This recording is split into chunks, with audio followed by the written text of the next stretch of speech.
Topic 3, biohacking.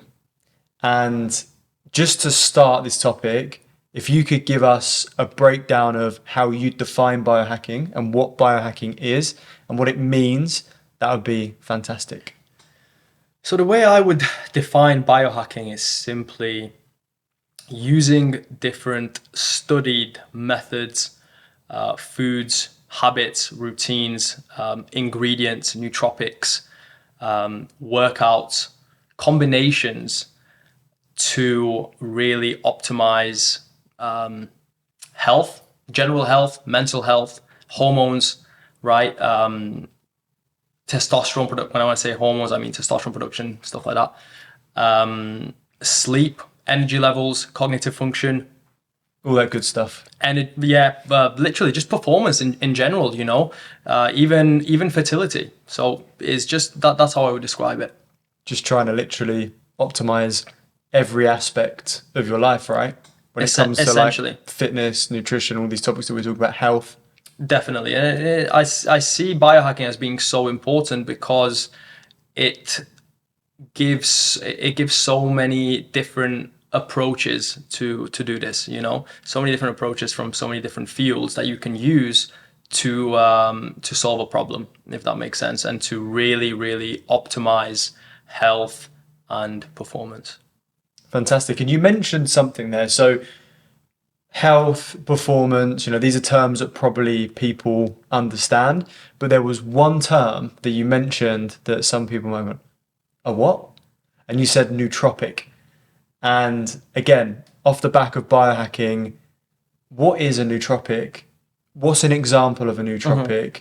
I think that could be really beneficial for people to understand because it's something that I've taken a lot of interest in kind of the last 12 to 18 months. And I'm taking all sorts of stuff that is natural, is great for me, but I didn't even know existed before I kind of went down the rabbit hole on nootropics. So regarding nootropics is simply molecules that help boost and optimize cognitive function. A great simple few examples of nootropics can be caffeine, L-theanine, for example, which is found in tea.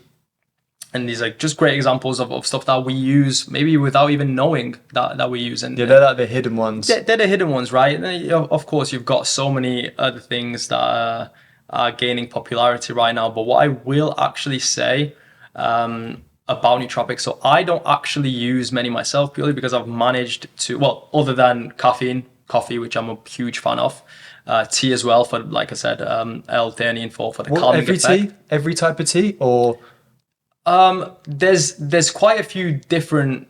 There's a lot of different teas for different purposes. For example, one's got like the highest take of alpha-theanine.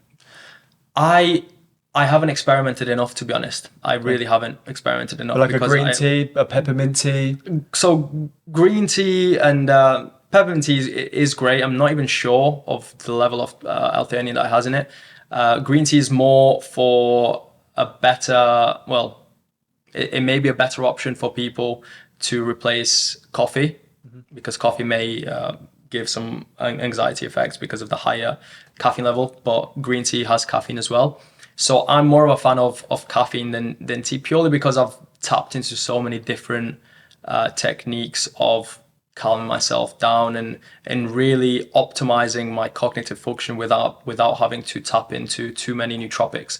Now, what I wanted to say about nootropics is that I'm actually not a full-on expert when it comes to this. Like you already know, I know quite a bit about everything, but my main thing is connecting with the best people in each field. So we actually have on board one of the world's best biohackers here at ManLab. He's a team of he's part of our team of experts at ManLab. And ManLab's a business that you run, right? So Just ManLab, to clarify. we've actually not talked about ManLab at all, have we? ManLab is essentially the next stage of my life and our life, and it's I'm bringing together the best people all over the world in their fields to build ManLab, which is this brand where we're looking to optimize men. So we have one of the world's best biohackers. I won't say his name just yet, but I'm sure that the Uppercenters will absolutely love his insight, and his main area of expertise is actually nootropics. So I would like Okay. to leave this area to him, and hopefully Okay. make the connection. So when I'm gonna start asking someone about lion's mane, Yeah, ashwagandha, shilajit, yeah. So I know, ginkgo biloba, The thing is, then I have quite a bit of knowledge about these. Shilajit, lion's mane, ashwagandha. I'm not gonna lie, I'm not a big fan of right now because research has come to show. So the way ashwagandha works to boost testosterone is actually by. I'm saying I don't know anything. I don't want to talk about it, but I know and quite here we quite a bit go. about it. Strap in. It's just that I know that other people on my team know even more. The thing with ashwagandha is that it works by lowering cortisol, which indirectly kind of boosts testosterone, right? But what has come to light in recent studies and cases is that it can really numb someone's emotions, and they just end up not feeling anything at all. It's quite scary. So I personally would kind of steer away from ashwagandha, which is definitely not the way that the trend of it is going, because it's becoming more and more popular. I mean, I took ashwagandha this morning. And Does that mean I'm numb? it explains you. Oh no. No, but yeah, that's what I would say about that. Lion's mane, I'm hearing some great stuff about. I also took that this morning. Yeah, see, I think it maybe balances out. Who knows? I'm feeling pretty good. Yeah, there you go. There you go. To be honest, I don't want to take the risk. I have tried ashwagandha before. It helped me sleep better, but I wouldn't want to take the risk of feeling the way so many people have described. Cool. So you're a fan of nootropics, but you don't rely on nootropics or take that many.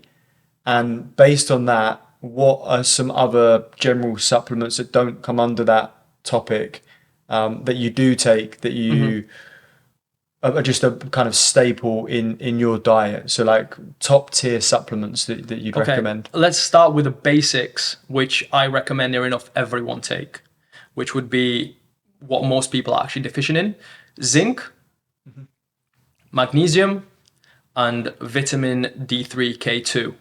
Most people, especially in the UK, seem to be deficient in those, and they play a Is that huge lack of role. sun because the weather's always terrible, or It is a part of it, yeah, 100%, 100%.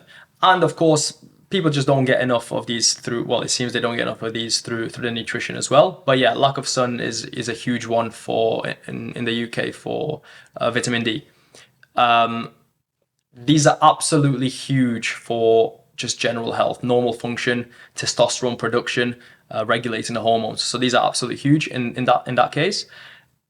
Other than that, I can just recommend supplements that I use to just optimize testosterone, obviously, and gut health. Which, if you want me to talk about those, I can. please do. What I would say, based on this is essentially what our business and what I'm the founder of Man Lab. This is what we'll be focusing on the most, which will be testosterone. We want to become the leading testosterone focused company, to be honest, in the world. That's what we really wanted to take over. And based on the people that we have on board and the other two founders and the faces that we are connecting with, is looking really, really, really big. And it's all to optimize male performance and quality of life. That being said, we will be going into two different ways of providing value, which would be supplements and a service. Supplements wise, we want to start off by giving away what we believe are the two most studied natural testosterone boosting supplements on the market, which would be Tonga Ali. Tonga Ali, 400 milligrams per day, can really, really boost your testosterone and optimize it. As well as for Doja Agrestis, 300 to 600 milligrams per day. These will these are two supplements that I'm a huge fan of. Huge fan of. Another one would be boron, between 5 and 12 milligrams per day, I would say. And what that does is it lowers SHBG, which allows more testosterone to be free. So that's another one there. But essentially, these two, maybe three supplements would be what I recommend most for boosting testosterone. And of course, these are supplements that we will be looking to release of the best quality and in the optimal dosages shortly. Brilliant. Well, that was very interesting. So, summary wise, biohacking is trying to optimize all of these different elements of your life and health to improve your cognitive performance. And you can do that using different things, improving things like your gut health, maybe looking at nootropics, maybe looking at supplements that can benefit you. And then off the back of that, there's a ton of supplements out there, and it's about finding the right ones for you. Definitely. So nootropic, regarding the cognitive, boosting your cognitive function, that is more on the nootropic side, whereas biohacking includes nootropics as a way of boosting general health, basically. And performance. Of course. Fantastic. Yeah. Brilliant. So that's the end of topic 3, biohacking, this learning session.